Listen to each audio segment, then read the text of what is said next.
साधु नाम का बानिया व्यापार करने लगा। एक नगर था जिसका नाम था रत्नसारपुर।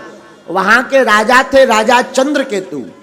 राजा चंद्रकेतु के नगर में रत्नसारपुरे रम्ये गत्वा सिंधु समीपतः वाणिज्यम करोत साधु जामात्रा श्रीमता सह तौ गता नगरे रम्ये चंद्रकेतो निपस्य च।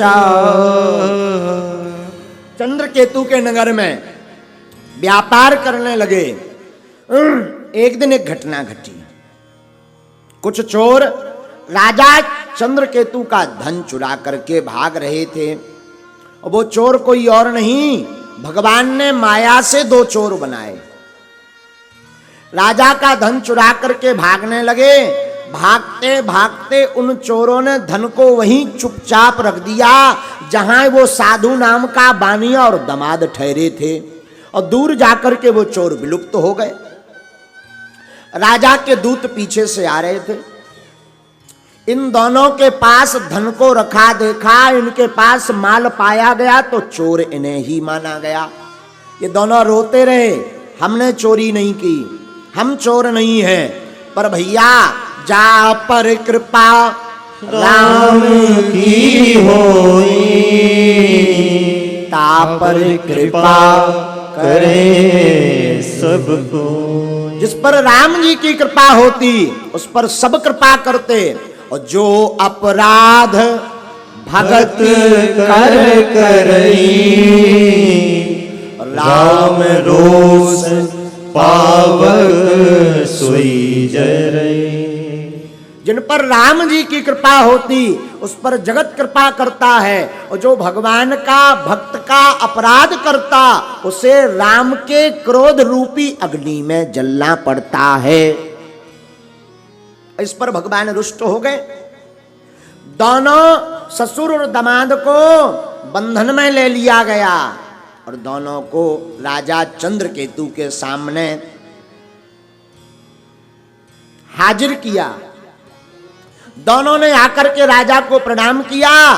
राजा के दूतों ने बतलाया, महाराज ये आपका धन चुरा करके जा रहे थे। राजा ने बिना विचार किए, बिना सुने हुए इनको दंड दे दिया, जाओ इन दोनों को कठोर कारावास में डाल दो। उनको कठोर कारावास में डाल दिया। बहुत दुख भोगने लगे। इधर ये साधु नाम का बानिया दुख भोग रहा जेल खाने में, बंदी गृह में, सुधार गृह में। उधर इनकी धर्म पत्नी के साथ विचित्र स्थिति हुई। घर पर भी चोरी हो गई, सारा धन चोर चुरा करके ले गए। और इसकी धर्म पत्नी लीलावती और पुत्री कलावती भोजन की तलाश में भीख मांगने लगी। जो कभी समृद्ध धनवान की पत्नी अथवा पुत्री हुआ करती थी लीलावती कलावती, वो आज भिक्षा मांगने लगी। इसलिए हम कहते हैं भैया भगवान का अपराध, गुरु का अपराध, संत का अपराध, माता पिता का अपराध स्वप्न में भी मत करो अगर भला चाहते हो। जो सुख से तुम जीना चाहो ध्यान रखो शब्द चार। जो सुख से जीना चाहते हो तो चार शब्द ध्यान रखो। क्या? माता पिता श्री हरि गुरु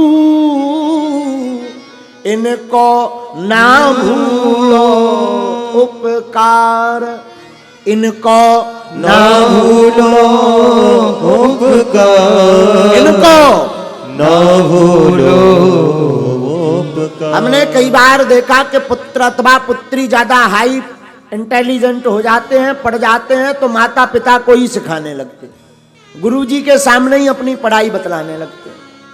भैया आप कितने भी कुछ हो जाओ पर गुरु गुरु रहेंगे, माता पिता रहेंगे। और हमारे परम स्नेही मित्र छतरपुर के श्री राजेंद्र मिश्रा जी एक अच्छी बात बोला करते थे, आज भी है, आज भी बोलते अच्छी बात। हमारे बड़े स्नेही मित्र हैं, वो एक बात अच्छी बोलते हैं, तुलसी वृक्ष न जानिए, उनकी बात बता रहे हैं। तुलसी वृक्ष न जानिए, गाय न जाए ढोर, मात पिता मानुष न जानिए, यह तीनों नंद किशोर। उनकी बात है, तुलसी वृक्ष नहीं है, गाय पशु नहीं है, माता पिता मनुष्य नहीं है, ये तीनों नंद किशोर के ही समान हैं। बोलो सीताराम।